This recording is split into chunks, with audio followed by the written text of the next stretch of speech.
O que o Bolsonaro e o Paulo Guedes querem fazer não é uma reforma da Previdência, mas é o fim da Previdência Pública e a sua substituição por uma Previdência privada, que é a chamada capitalização. Em todos os países em que foi adotada, a capitalização deixou milhões de idosos miseráveis e gerou custos insustentáveis para o Estado. Hoje eu vou explicar um pouco melhor por que isso aconteceu.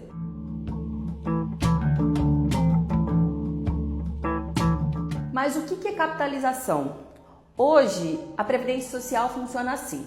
Os trabalhadores ativos, as empresas e o Estado contribuem para bancar a aposentadoria dos trabalhadores inativos. E esse modelo é chamado de repartição. E eles querem mudar para um modelo de capitalização, em que cada trabalhador cria uma poupança individual que é administrado por uma espécie de banco, que são os fundos de pensão. E depois ele se aposenta com o dinheiro que ele conseguiu juntar. Mas por que ela é ruim? O princípio da Previdência é distributivo, ou seja, visa diminuir as desigualdades, fazendo com que os jovens contribuam para os idosos, com que os saudáveis contribuam para os doentes e assim por diante. Ao substituir o modelo de repartição pelo de capitalização, esse pilar solidário, que é o coração da Previdência, é destruído, dando lugar para o cada um por si.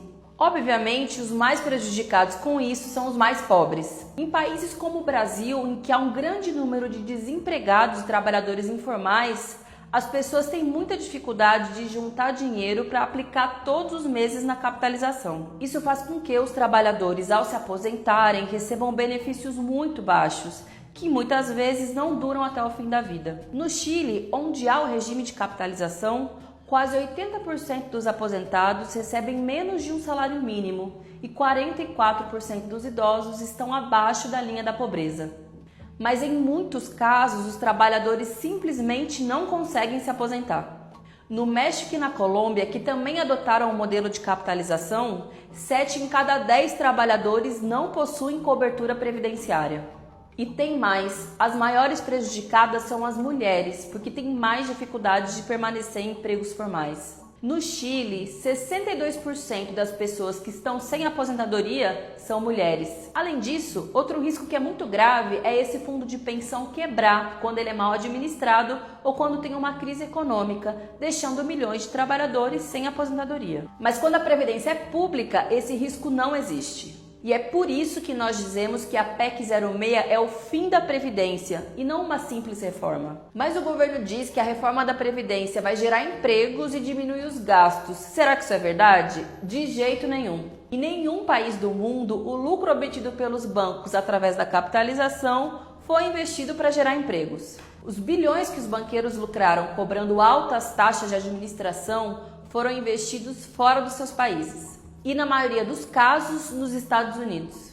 Além disso, implementar a capitalização custa muito caro para os cofres públicos. Isso acontece porque os trabalhadores da ativa, quando são inseridos na capitalização, param de contribuir para os trabalhadores aposentados e juntam somente para a própria aposentadoria. E para que os trabalhadores inativos não percam seus benefícios, o Estado é obrigado a repor essa perda de receitas. Há quase 40 anos, o Chile adotou o modelo de capitalização, mas até hoje o Estado precisa pagar 2,5% do seu PIB por ano para cobrir os custos da transição.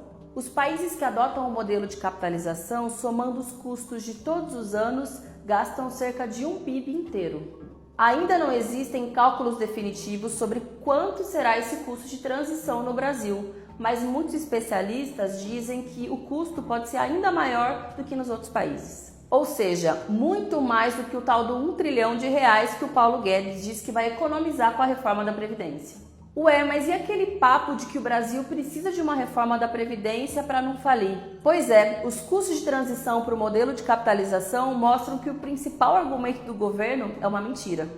A capitalização trouxe problemas sociais e econômicos tão graves que 18 dos 30 países que adotaram esse modelo voltaram para a repartição. Tudo isso é muito absurdo, né? Mas agora vem a pior parte. A capitalização foi criada pelo ditador chileno Augusto Pinochet, um dos piores genocidas da história.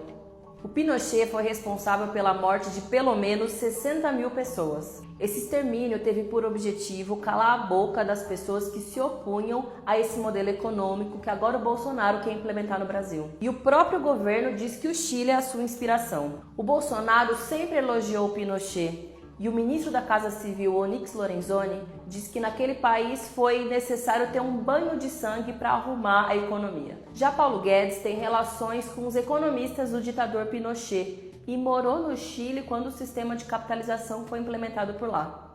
E agora ele quer trazer essa barbárie para o Brasil. Mas os interesses do ministro não são só ideológicos. O Paulo Guedes enriqueceu no mercado financeiro, inclusive administrando os fundos de pensão.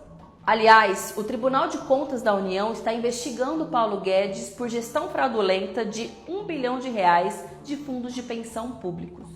Há suspeitas de que o ministro tenha administrado esses fundos de pensão mais para beneficiar a si mesmo do que os trabalhadores que contribuíram. Sem dúvida alguma, os interesses por trás da reforma da Previdência não são nem um pouco nobres. A reforma da Previdência tem tantos absurdos que tem muita gente que ainda nem sabe da capitalização, mas ela é um dos pontos mais importantes e talvez mais graves da reforma.